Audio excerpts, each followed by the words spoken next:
अस्सलामुअलैकुम फ्रेंड्स, मैं खान नाज़मीन शरीफ।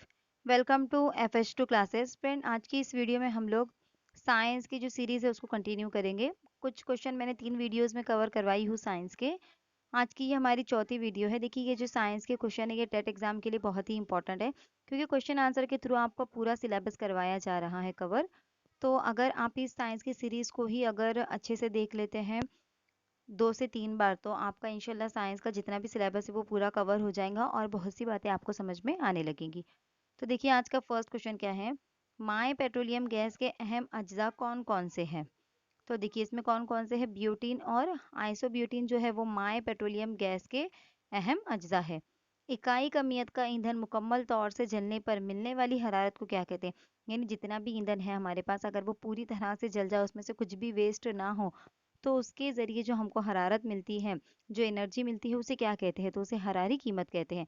यानी कोई भी एक इकाई कमियत का हमने ईंधन ले लिया। इकाई कमियत यानी कोई भी एक फिक्स वजन का, वेट का हमने ईंधन ले लिया, और अगर वो मुकम्मल तरह से जल जाता है, कोई भी चीज़ उसमें वेस्ट नहीं रहती है, तो उसके पूरी तरह से मुकम्मल तौर पर जलने के बाद जो हरारत हासिल होती है, जो एनर्जी हमको हासिल होती है, उसे क्या कहते हैं। हरारी कीमत कहते हैं। सबसे ज़्यादा हरारी कीमत किसकी है। तो हाइड्रोजन की सबसे ज़्यादा हरारी कीमत है, कितनी है। 34,500 कैलोरी फी ग्राम। यानी 1 ग्राम के अंदर 30 फी किलोग्राम फी कैलोरी फी ग्राम, यानी 1 ग्राम के ज़रिए कितना 34,500 कैलोरी जो है ये हरारत हासिल होती है हाइड्रोजन के ज़रिए। भारी मरकज़े का कम कमियत के दो मरकज़ों में तब्दील होना क्या कहलाता है। तो इसे न्यूक्लियाई इंशिकाक कहते हैं। ओके, यानी एक भारी मरकज़ा है, तो उसका दो अलग अलग कमज़ोर मरकज़ों में अगर वो तब्दील होता है, तो उसे क्या कहेंगे। न्यूक्लियाई इंशिकाक कहेंगे। यूरेनियम के इंशिकाक का मुशाहिदा करने वाले साइंसदानों के नाम बताइए। तो इनके साइंसदानों के नाम क्या है जिन्होंने यूरेनियम के इंशिकाक का मुशाहिदा किए थे। उनका नाम है ओटो हॉर्न और स्ट्रासमन। इन दोनों जो साइंसदान थे, इन्होंने यूरेनियम के इंशिकाक का जो है मुशाहिदा किए थे।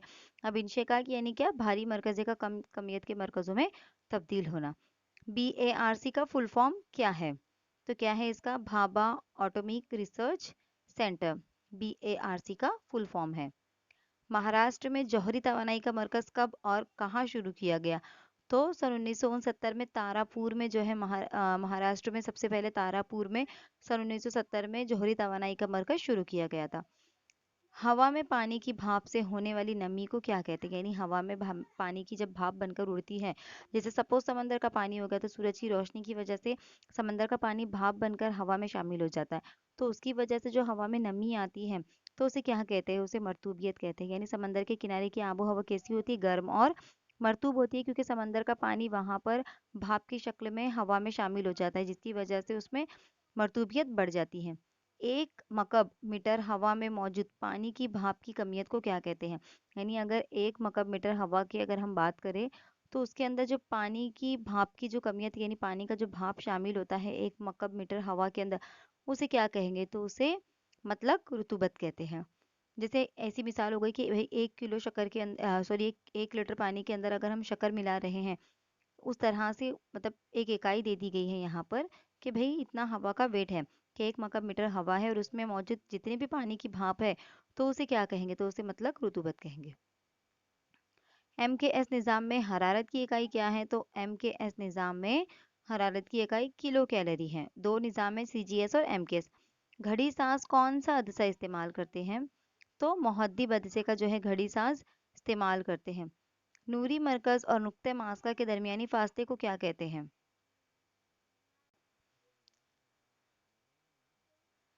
क्योंकि जो मुहद्दिब अदसा होता है, इसके अंदर क्या होती है, चीज़ें थोड़ी हमको रियल जितनी होती है, हकीकत में जितनी होती है, उनसे साइज उसकी बड़ी नजर आती है। ये वाले क्वेश्चंस देखिए ऑलरेडी हो चुके हैं, मैं आज इनका रिपीट करवा रही हूँ, और फिर इंशाल्लाह हम आगे दूसरे क्वेश्चन कंटिन्यू करेंगे। नूरी मरकज और नुक्ते मास्का के दरमियानी फासले को क्या कहते हैं। तो नूरी मरकज और नुक्ते मास्का के दरमियानी फासले को तौले मास्का कहते हैं। मकर अदिश से मिलने वाला अक्स कैसा होता है। तो मकर अदिश से मिलने वाला अक्स मजाजी होता है, छोटा होता है और सीधा होता है। मजाजी यानी कि जो हकीकी होता है उसके मुकाबले में वो अंक थोड़ा छोटा नजर आता है। तो मजाजी यानी हकीकत को छोड़कर अगर हम कोई और चीज़ की बात करें, मतलब हकीकी जैसा है वैसा ना नजर आए अगर, तो उसे हम कहेंगे मजाजी। तो जो हकीकत में उसका जितनी भी साइज होती है उससे वो छोटा और सीधा नजर आता है, इसके लिए उसे हम मजाजी छोटा और सीधा उसका जो है अक्स नजर आता है। मकर अदसे का अदसे की ताकत की इकाई क्या है? तो देखिए अदसे की ताकत की इकाई क्या है? डिएप्टर है। किस अदसे की ताकत मनफी होती है? तो मकर अदसे की जो ताकत है वो कैसी होती है? मनफी होती है। किसी शय को आग पर जोर दिए बगैर देखने के लिए कम से कम कितना फासला होना चाहिए? तो 25 सेंटीमीटर का फासला होना चाहिए। यानी हमारा जो मोबाइल फोन है इसे भी हमें कितने फासले पर रखना चाहिए? एटलीस्ट 25 सेंटीमीटर के फासले पर रखना चाहिए। आँख के दो अहम नुकाइस कौन से हैं? तो करीब नजरी और बईद नजरी जो है ये आँख के दो अहम नुकाइस यानी नुक्स या बीमारियां हैं। करीब नजरी की वजह क्या है? तो आँख का गोला लंबुतरा होना, यानी आँख का जो हमारा गोला होता है, जो आँख की पुतलियाँ होती है वो कैसी हो जाती है? लंबुतरी यानी लंबी साइज की हो जाती हैं। हालांकि वो कैसी होनी चाहिए? गोल होनी चाहिए। तो इसकी वजह से करीब नजरी का जो है मर्ज हो जाता है। करीब नजरी को दूर करने के लिए किस हदसे का इस्तेमाल किया जाता है? तो मकर हदसे का इस्तेमाल किया जाता है, क्योंकि इसमें चीजें कैसी नजर आती है? मजाजी, छोटी और सीधी नजर आती है। तो करीब नजरी का जो मर्ज होता है उसे जो है देख दूर करने के लिए मकर अदसे का इस्तेमाल किया जाता है। बैद नजरी वाला शख्स कौन सी चीजें साफ नहीं देख सकता?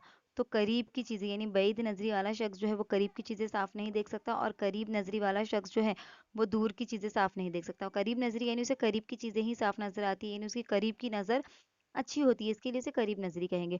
और बैद नजरी यानी दूर की नजर, तो बैद नजरी यानी जिसकी दूर की नजर अच्छी होती है और नजदीक की नजर कमजोर होती है, उसे बैद नजरी कहेंगे। ये ऐसे आपको कनेक्टेड करके वर्ड याद रखना है। ओके। करीब नजरी यानी करीब की नजर अच्छी, तो जाहिर सी बात है फिर कहाँ की नजर उनकी खराब होंगी? दूर की नजर। और बैद नजरी यानी दूर की नजर उनकी अच्छी, तो फिर करीब की नजर कैसी होंगी? उनकी खराब होंगी। ओके। उसके बाद देखिए मुहद्दिब अदसा किस मर्ज के लिए इस्तेमाल होता है? तो मुहद्दिब अदसे में चीज़ें हमें बड़ी नज़र आती हैं, तो इसके लिए बईद नज़री के अंदर जो है वो इस्तेमाल होता है, क्योंकि बईद नज़री में दूर की चीज़ें जो है अच्छी साफ नज़र आती है, लेकिन नज़दीक की चीज़ें साफ नज़र नहीं आती। इसके लिए बईद नज़री के अंदर मुहद्दिब अदसे का इस्तेमाल किया जाता है। उम्र के साथ आँख के परतदार उजलात कमज़ोर होने से कौन सा मर्ज होता है? तो इसे ज़ईफ़ नज़री कहते हैं। ज़ईफ़ नज़री यानी कि यानी उम्र की वजह से, यानी आँखों में तो कोई बीमारी वगैरह नहीं होती एक्चुअली, लेकिन उम्र की वजह से जो है आँखें कमज़ोर हो जाती है, उसके उज़लात जो है वो कमज़ोर हो जाते हैं, जिसकी वजह से ज़ईफ़ी की हालत में हमें दिखने में प्रॉब्लम होती है या हमें कम नज़र आने लगता है। तो इसे क्या कहेंगे? ज़ईफ़ नज़री कहेंगे, यानी ज़ईफ़ी की वजह से, बुढ़ापे की वजह से ऐसा होता है। अब देखिए नेक्स्ट क्वेश्चन क्या है? सादा खुर्दबीन का आम नाम क्या है? तो सादा खुर्दबीन का आम नाम क्या है? तकबीरी शीशा।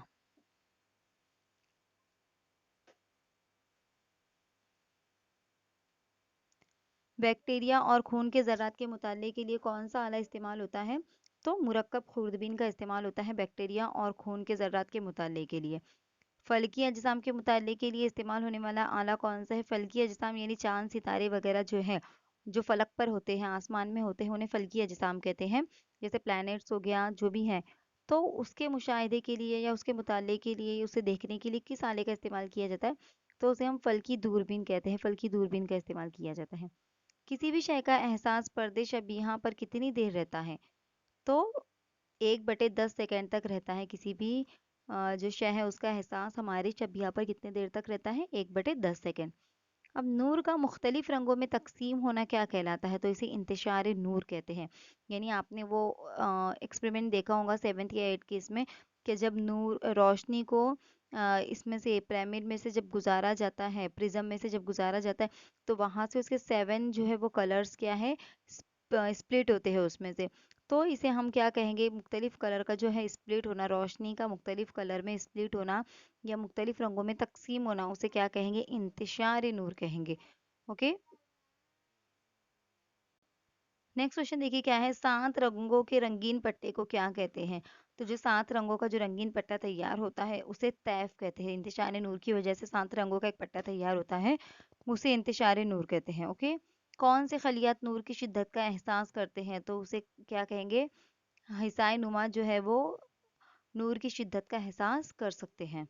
तापकारी का पता किसने और कब लगाया? तो हेनरी बेकरेल ने सन 1896 में जो है तापकारी का पता लगाया था। ओके। तापकर अनासिर कौन से होते हैं? तो तापकर अनासिर कौन कौन से हैं? यूरेनियम, थोरियम और रेडियम, यानी न्यूक्लियर हम जिसे कह सकते हैं। तो यूरेनियम, थोरियम और रेडियम जो है ये तापकर अनासिर यानी न्यूक्लियर में इनका इस्तेमाल किया जाता है। पोलोनियम और रेडियम की दरियाफ्त किसने की? तो मैडम क्यूरी और पेरी क्यूरी ने जो है ये यूरेनियम और रेडियम की दरियाफ्त की थी। यहाँ मादाम लिखा हुआ है, इसका मतलब है मैडम क्यूरी और पेरी क्यूरी ने। ओके। तापकार रशिया से कौन सी तीन शुआएं खारिज होती हैं? तो तापकार रशिया से कौन सी तीन शुआएं खारिज होती हैं? तो अल्फा, गामा और बीटा जो शुआएं हैं वो तापकार रशिया से खारिज हो सकती हैं, होती है। मतलब अल्फा ज़र्रात पर कौन सा बरकीबार होता है? तो अल्फा ज़र्रात पर मुस्बत बरकीबार होता है। बीटा ज़र्रात पर कौन सा बरकीबार होता है? तो बीटा ज़र्रात पर मनफी बरकीबार होता है। अल्फा पर मुस्बत और बीटा पर मनफी होता है। ओके। मुतगैयरा से निकलने वाली शुआओं को क्या कहते हैं? तो मुतगैयरा से जो शुआएं निकलती है उसे मुतगैयरा शुआएं कहते हैं। ओके।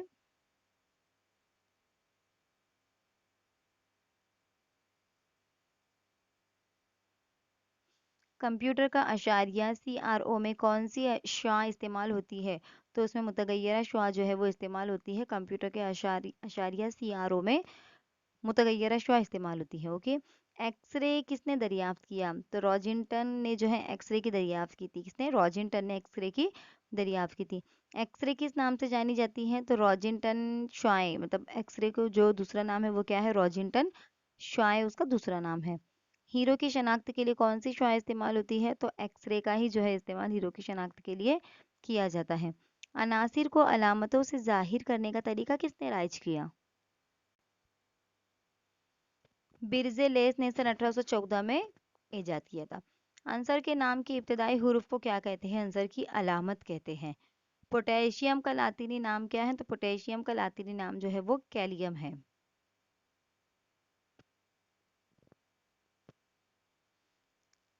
सोडियम की अलामत क्या है? तो सोडियम की अलामत क्या है? Na है। सोडियम का लातीनी नाम क्या है? नेट्रियम है। इसके लिए उसकी जो अलामत है वो Na रखी गई है क्योंकि उसका लातीनी नाम क्या है? नेट्रियम है। टंगस्टन की अलामत क्या है? टंगस्टन की अलामत जो है W है। अब क्यू डब्ल्यू है, देखिए टंगस्टन का जर्मन नाम क्या है? तो वोल्फ्रेम जो है इसका जर्मन नाम है। इसके लिए उसे जो है उसकी अलामत क्या रखी गई है? फिर डब्ल्यू रखी गई है। ओके। तांबे का लातीनी नाम और अलामत क्या है? तो क्यूप्रम जो है तांबे का लातीनी नाम है और Cu जो है उसकी अलामत है। सोना या गोल्ड की अलामत क्या है? तो Au है। सोने और गोल्ड की अलामत, मतलब सोना या फिर हम गोल्ड भी बोल सकते हैं, तो उसकी अलामत क्या है? ए और Au है। पारा या मर्क्यूरी की कीमियाई अलामत क्या है? तो Hg है। पारे की या कीमियाई जो मर्क्यूरी है उसकी कीमियाई अलामत क्या है? Hg है। टिन का लातीनी नाम और अलामत क्या है? तो टिन का जो लातीनी नाम है वो स्टेनियम है और उसकी जो अलामत है वो Sn है।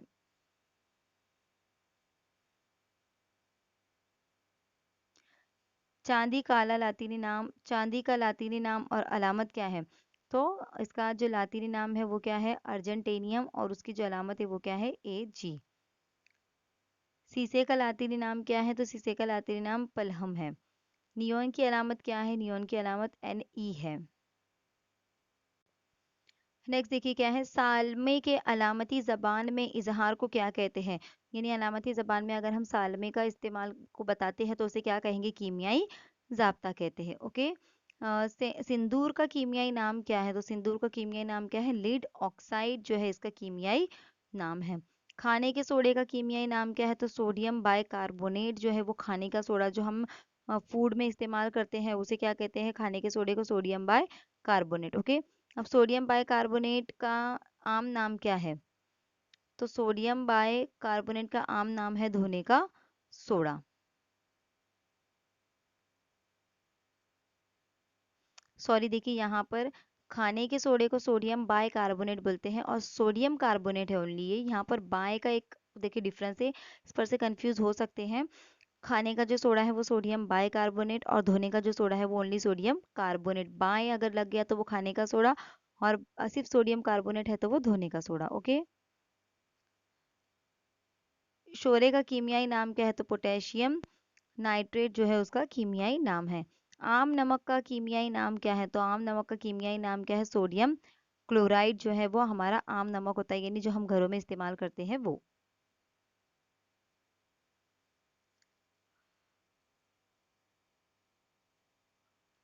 नेक्स्ट देखिए क्या है, तेजाब और असास की जांच किस तरह की जाती है? तो लिटमस कागज की रंग की जो तब्दीली है, यानी एक लिटमस कागज होता है, उसे तेजाब या असास के लिक्विड में डुबोया जाता है, फिर उसके रंग में जो तब्दीलियां आती है उसके ऊपर डिसाइड किया जाता है कि ये तेजाब है या असास है। आमतौर पर तेजाब का जायका कैसा होता है? तो खर्श या खट्टा हम कह सकते हैं तेजाब का जायका होता है। असास का मज़ा कैसा होता है? तो असास का मज़ा जो है वो तल्ख या तेज होता है, यानी तेजाब का खट्टा होता है और असास का तेज या तल्ख होता है। ओके। पानी में हल होने वाले पानी में हल होने वाले असास को क्या कहते हैं? तो पानी में जो हल होने वाला जो असास होता है उसे क्या कहते हैं? अल्कली कहते हैं। असास में हल्दी किस रंग में तब्दील हो जाती है? तो सुर्ख रंग में जो है हल्दी जो है तब्दील हो जाती है, यानी हल्दी का रंग अगर जो है असास में कैसा हो जाता है? सुर्ख हो जाता है। तेजाब का अल्कली के साथ अमल क्या कहलाता है? तो तेजाब का जो है वो अल्कली के साथ जो अमल है वो क्या कहलाता है? अमले तादील कहलाता है। छाछ में कौन सा तेजाब होता है? तो छाछ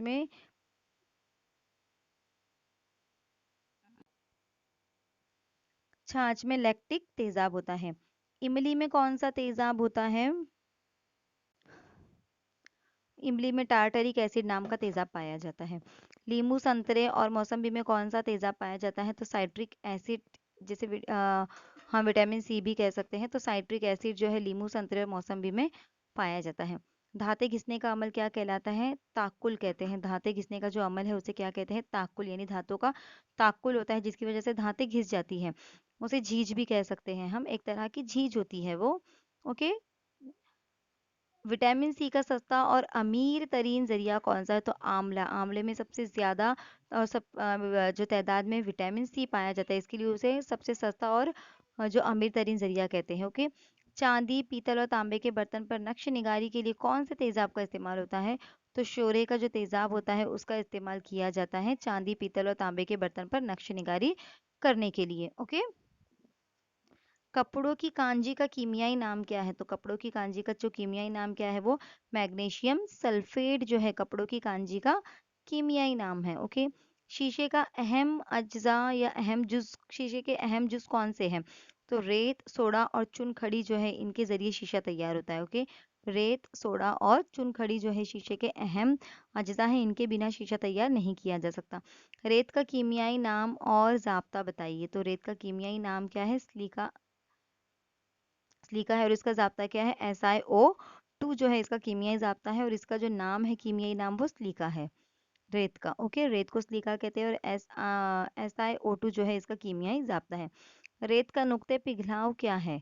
तो 1700 डिग्री सेल्सियस जो है रेत का नुक्ते पिघलाव है। चीनी मिट्टी कहाँ पाई जाती है? तो चीन में काउलिंग पहाड़ी पर जो है चीनी मिट्टी पाई जाती है। कहाँ पर?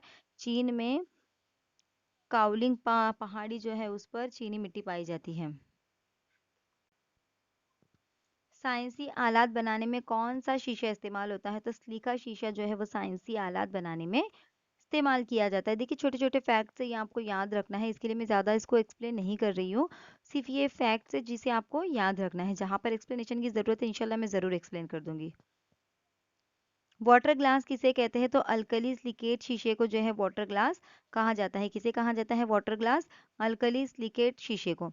सब्ज रंग का शीशा बनाने के लिए किसका इस्तेमाल किया जाता है? तो फेरस ऑक्साइड का इस्तेमाल करके सब्ज रंग का शीशा तैयार किया जाता है। क्यूप्रस ऑक्साइड का इस्तेमाल किस रंग का शीशा बनाने में किया जाता है? तो सुर्ख रंग का शीशा बनाने के लिए क्यूप्रस ऑक्साइड का इस्तेमाल किया जाता है। नेक्स्ट क्वेश्चन देखिए क्या है, आला किस्म के चीनी के बर्तन क्या कहलाते हैं? तो बॉन चाइना कहते हैं। जो आला किस्म के चीनी के बर्तन, अच्छी क्वालिटी के चीनी के बर्तन होते हैं उसे बॉन चाइना कहते हैं। साबुन का पता कब लगा? तो तकरीबन 2000 साल पहले जो है साबुन का पता लग गया था। अमोनियम सल्फेट और यूरिया का शुमार कौन सी खादों में होता है? तो नाइट्रोजनी में होता है। किसका इस्तेमाल किसका शुमार? अमोनियम सल्फेट और यूरिया जो है उसका शुमार जो है नाइट्रोजनी खाद में होता है। ओके। प्लास्टिक की इजाद किसने और कब की? तो बैकलैंड ने सन 1906 में प्लास्टिक की इजाद की। पहले प्लास्टिक का नाम क्या था? तो बैकलाइट जो है वो पहले प्लास्टिक का नाम था। पीवीसी का फुल फॉर्म क्या है? तो पॉलीविंकिल क्लोराइड जो है पीवीसी का फुल फॉर्म है। नायलॉन धागे की दरियाफ्त कहाँ हुई? लंदन और न्यूयॉर्क में। इसी के नाम पर बना है ये नायलॉन। नाय और लोन यानी न्यूयॉर्क का NY लिया गया और लंदन का LON लिया गया और उसके जरिए बन गया नाय लोन। तो कहाँ पर इसकी दरियाफ्त हुई? लंदन और न्यूयॉर्क के अंदर। ज़मीन में हर चीज़ को अपनी जानिब खींचती है, इसे क्या कहते हैं? तो इसे ज़मीन की सकली कुव्वत या कशिश सकल भी हम कह सकते हैं। तो ज़मीन की सकली कुव्वत कहती है, यानी अगर हम जैसे बॉल फेंकते हैं ऊपर की जानिब, तो बॉल वापस नीचे क्यों आता है? क्योंकि ज़मीन जो है बॉल को अपनी तरफ खींचती है। तो इसकी वजह से बॉल जो है जैसे ही हम ऊपर फेंकते हैं तो ऊपर हवा में उड़ जाने की बजाय वापस वो ज़मीन पर आ गिरता है, क्योंकि ज़मीन में ऐसी कुव्वत है जो चीज़ों को अट्रैक्ट करती है अपनी जानिब, तो उसे ज़मीन की सकली कुव्वत कहते हैं। ओके। कुव्वत की इकाई क्या है? तो कुव्वत की इकाई क्या है? न्यूटन है। इकाई रकबे पर उमुदी कुव्वत के तनासुब को क्या कहते हैं? तो उसे दबाव कहते हैं। यानी इकाई रकबे पर उमुदी कुव्वत का जो तनासुब होता है उसे क्या कहेंगे? दबाव कहेंगे। दबाव की इकाई क्या है? तो पास्कल जो है ये दबाव की इकाई है।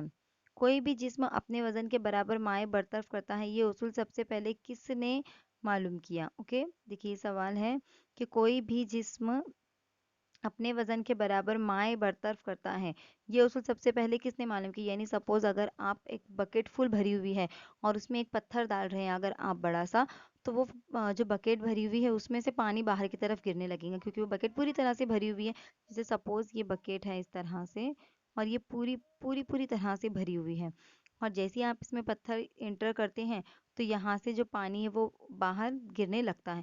तो ये कितना पानी बाहर गिरता है? जितना जो पत्थर है उसकी जो वजन होता है उस उतना वजन उतनी जगह वो घेर लेता है। तो इसके लिए क्योंकि बकेट पूरी भरी हुई है उसमें अब जगह नहीं है पत्थर के लिए, तो पत्थर अपनी जगह बनाने के लिए क्या करता है? अपनी कमियत के हिसाब से, अपने वजन के हिसाब से बकेट का पानी बाहर की तरफ फेंकता है या वो गिर जाता है। ओके। तो कोई भी जिस्म अपने वजन के बराबर अगर माए बर्तरफ करता है, तो ये उसूल किसने सबसे पहले मालूम किया? तो आर्शिमिदस ने सन कितने में? 332 कब्ल मसीह में। हवा का दबाव जाहिर करने वाला आला क्या कहलाता है? तो उसे सादा बार पैमा कहते हैं। यानी हवा का जो दबाव है, हवा में कितना दबाव है हवा का, ये मालूम करने वाले आला को क्या कहते हैं? सादा बार पैमा कहते हैं। सतह समंदर सतह समंदर पर बार पैमा की नली की ऊंचाई कितनी होती है? कितनी होती है? 760 मिलीमीटर जो है उसकी ऊंचाई होती है। सतह समंदर पर हवा के दबाव को क्या कहते हैं? तो उसे एक फिजाई दबाव कहते हैं। रोशनी का अहम मिंबा क्या है? बताने की जरूरत नहीं है, सूरज है। रोशनी हमें हमेशा किस सिमत में सफ़र करती है? तो ख़त मुस्तकीम में सफ़र करती है। जिस शय में से रोशनी आर पार गुजर सकती है उसे क्या कहते हैं? तो उसे शफ़ाफ शय कहते हैं। ओके। रोशनी के रास्ते में गैर शफ़ाफ शय की रुकावट से क्या होगा? तो साया बनेगा। यानी सपोज कोई लकड़ी का टुकड़ा है या फिर सपोज दीवार है। ओके, अब दीवार के सामने आप खड़े हैं, तो यहाँ से रोशनी मतलब अगर सूरज की रोशनी या पीछे से कोई लाइट वगैरह हम पर फोकस कर रहा है और हम यहाँ पर खड़े हुए हैं और हमारे सामने दीवार है और अपोजिट साइड से यानी हमारे पीछे दीवार और हमारे सामने से जो है कोई हम पर फोकस वगैरह या लाइट वगैरह चमका रहा है, तो इसकी वजह से क्या होगा? हमारा साया जो है वो दीवार पर पड़ने लगेगा। तो इसे कहते हैं कि रोशनी के रास्ते में गैर शफ़ाफ शय अगर आ जाती है तो उसकी वजह से साया तैयार होता है। कसौफ किसे कहते हैं? तो सूरज गहन का दूसरा नाम क्या है? कसौफ है। खसौफ किसे कहते हैं? तो चांद गहन का दूसरा नाम खसौफ है। कसौफ सूरज गहन, खसौफ चांद गहन। ओके। चांद और सूरज के दरमियान में जमीन आने पर क्या होता है? तो चांद गहन होता है। यानी चांद और सूरज के बीच में जब जमीन आती है तो चांद गहन उसे कहते हैं। यानी जमीन का साया चांद पर पड़ने लगता है। हमवार सतह पर होने वाले इनेकास को क्या कहते हैं? तो उसे मुनज्जिम इनेकास कहते हैं। गैर हमवार सतह पर होने वाले इनेकास को क्या कहते हैं? तो जाहिर सी बात है उसे गैर मुनज्जिम इनेकास कहेंगे। मोटर गाड़ियों में कौन सा हादसा लगा होता है? तो मुहद्दिब हादसा जो है मोटर गाड़ियों में लगा हुआ होता है, क्योंकि पीछे की जो गाड़ी होती है वो कैसी नजर आती है? उसमें हमें साफ नजर आती है। दांतों के दवाखाने में कौन सा हादसा इस्तेमाल करते हैं? तो मकर हादसा इस्तेमाल करते हैं। ओके। मकनातीस की दरियाफ्त कहाँ हुई? तो मैग्नेशिया गांव में जो है मकनातीस की दरियाफ्त हुई। इसके लिए कहा जाता है कि उसे मैग्नेट कहा जाता है। मैग्नेशिया में वो कहानी थी कि एक चरावा था वो अपनी बकरियां चराने के लिए गया था और वो एक चट्टान पर जाकर बैठ गया। तो चट्टान पर से जब वो वापस उतरने लगा तो उसकी जो लकड़ी थी और उसके जो जूते थे वो चट्टान को पूरी तरह से चिटक गए थे। बहुत मुश्किल से कोशिश करने के बाद जो है उसने अपने आप को चट्टान से छुड़ाया। तब उसे ऐसा पता चला कि इसके शूज और या उसके जूते और वो जो लकड़ी वो साथ लेकर गया था उन दोनों में लोहा था, यानी लोहे को जो है खींचने की सलाहियत या अपने अपने आप की तरफ अट्रैक्ट करने की जो सलाहियत उस चट्टान के अंदर थी, क्योंकि बाकी चीजें तो नहीं चिटक रही थी उससे। तो इसकी जो दरियाफ्त है वो किसने की थी, कहाँ पर हुई थी? मैग्नेशिया गांव में ये वाकया हुआ था और इस तरह से उसने सबको बुलाकर बताया था कि यहाँ पर कोई नई चीज उसने दरियाफ्त कर ली है। ओके, तो देखिए आज की वीडियो में इतना ही। इंशाल्लाह ताला नेक्स्ट वीडियो में हम बाकी के और क्वेश्चन लेकर आएंगे। आज की वीडियो आपको कैसी लगी मुझे कमेंट करके ज़रूर बताइए। अगर आपको वीडियो अच्छी लगती है तो उर्दू मीडियम के बाकी स्टूडेंट्स तक भी इसे ज़रूर शेयर कीजिए। और अगर कोई एडवाइस कोई सजेशन है तो आप मुझे कमेंट करके ज़रूर बता सकते हैं। अगली वीडियो आने तक मुझे दुआ में याद रखिए। अल्लाह हाफिज़।